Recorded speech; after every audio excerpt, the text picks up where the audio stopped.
The rain started just after midnight. Daniel Mercer tightened his grip on the steering wheel as thunder rolled across the empty Nevada highway. His headlights barely cut through the storm. Mile after mile, there was nothing except desert and darkness. His GPS had lost signal nearly an hour ago. Then suddenly, a glowing red sign appeared in the distance. Motel, vacancy. Daniel sighed with relief and pulled into the parking lot. The motel looked old, very old. Rainwater dripped from broken balconies. Half the windows were dark. The neon sign buzzed loudly, flickering on and off like it was struggling to stay alive. But Daniel didn't care. He was exhausted. Inside the office, an elderly receptionist sat behind the counter reading a newspaper. He looked up slowly as Daniel entered. "You got any rooms?" Daniel asked. The man stared at him for a moment too long. Then he nodded. "One room left." He reached beneath the desk and placed an old brass key on the counter. Room 27. Daniel noticed something strange immediately. The receptionist's hand was shaking. "You okay?" Daniel asked. The old man avoided eye contact. "If you hear knocking tonight," he whispered, "don't open the door." Daniel laughed nervously. "What?" But the receptionist said nothing else. Outside, thunder cracked across the sky. Daniel grabbed the key and headed toward the second floor. The hallway smelled damp and rotten. The lights overhead flickered weakly. Room 27 sat at the very end of the corridor. For some reason, the hallway felt colder the closer he got. Daniel unlocked the door. The room looked like it hadn't been renovated in decades. Peeling wallpaper, dusty furniture, a television from the 1980s sitting in the corner, and a strange stain on the ceiling directly above the bed. Daniel tossed his bag down and collapsed onto the mattress. He was too tired to care. But then, the television turned on by itself. Static filled the room. Daniel frowned and grabbed the remote. The TV shut off. A few seconds later, it turned back on. Static again. This time, he unplugged it from the wall completely. The screen went black. Satisfied, Daniel lay back down. Outside, the storm grew louder. Eventually, exhaustion pulled him to sleep. Then, beep. Daniel's eyes opened instantly. The digital clock beside the bed read 3:13 a.m. The room was freezing, and somewhere outside, someone was walking down the hallway. Slow footsteps, dragging footsteps, step, drag, step, drag. Daniel sat upright in bed. The footsteps stopped directly outside room 27. Silence. Then came a whisper. Soft, barely human. "Don't open the door." Daniel froze. His heart pounded violently in his chest. Another long silence followed. Then suddenly, bang. The door shook hard. Daniel nearly fell off the bed. Bang, bang, bang. Whoever, or whatever, was outside slammed against the door with terrifying force.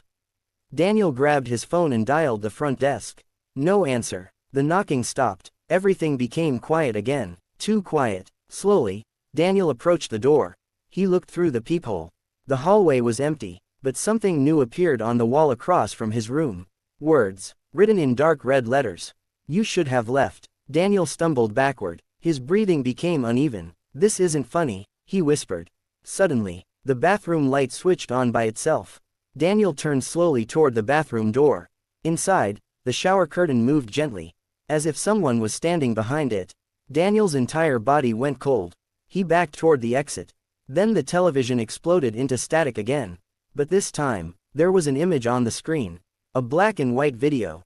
A hallway. This same hallway, and standing at the end of it, was Daniel himself. On the screen, version of Daniel slowly turned toward the camera. His face looked pale, terrified, and then the screen. Daniel screamed, "Run!" The television went black. Immediately, loud footsteps thundered outside the room again. Closer this time, faster. Something slammed against the walls. The door handle began twisting violently. Daniel grabbed his bag and ran for the exit. The moment he opened the door, the hallway lights shut off. Darkness swallowed everything. Only one light remained glowing at the far end. Room 27. But Daniel was already standing outside room 27. His stomach dropped. That made no sense. He turned around slowly. The hallway behind him had changed. The numbers on the doors were wrong. 23, 24, 25, 26, and then, nothing. No room 27, just an empty wall. Daniel stared in disbelief. A cold voice whispered directly behind him. "You stayed too long." Daniel spun around. A tall shadow stood at the end of the hallway. Its body bent unnaturally, its face hidden in darkness. Then it started moving toward him. Fast, too fast. Daniel ran. The hallway seemed endless. Doors blurred past him. The lights flickered violently overhead. Behind him, the dragging footsteps grew louder and louder. Step, drag, step, drag. Finally, Daniel spotted the stairwell and sprinted downward. He burst into the motel office, drenched in sweat. The receptionist was gone. The office was empty. Dust covered everything. The furniture looked abandoned for years. Daniel slowly noticed something horrifying. The calendar hanging on the wall read, October 1986. Thunder shook the building. Then Daniel heard voices outside. He peeked through the blinds. Police cars surrounded the motel. Firefighters rushed toward the building. Smoke poured from the second floor. People screamed in panic. And standing near the ambulances was the receptionist. Only now he looked much younger. Daniel stepped backward in terror. No. Suddenly, someone grabbed his shoulder. Daniel turned. It was the shadow figure. Up close, its burned face twisted unnaturally. Its mouth stretched open impossibly wide. You never left, it whispered.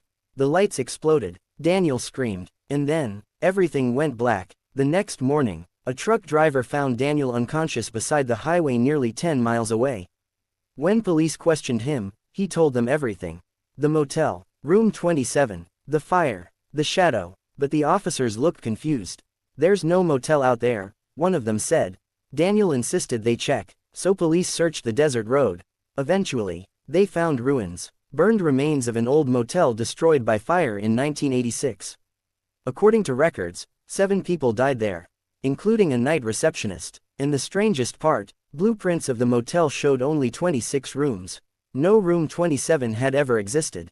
But even today, travelers driving that highway late at night sometimes report seeing a glowing neon sign in the storm. Motel, vacancy. And if they stop, a nervous old receptionist hands them a brass key. Room 27,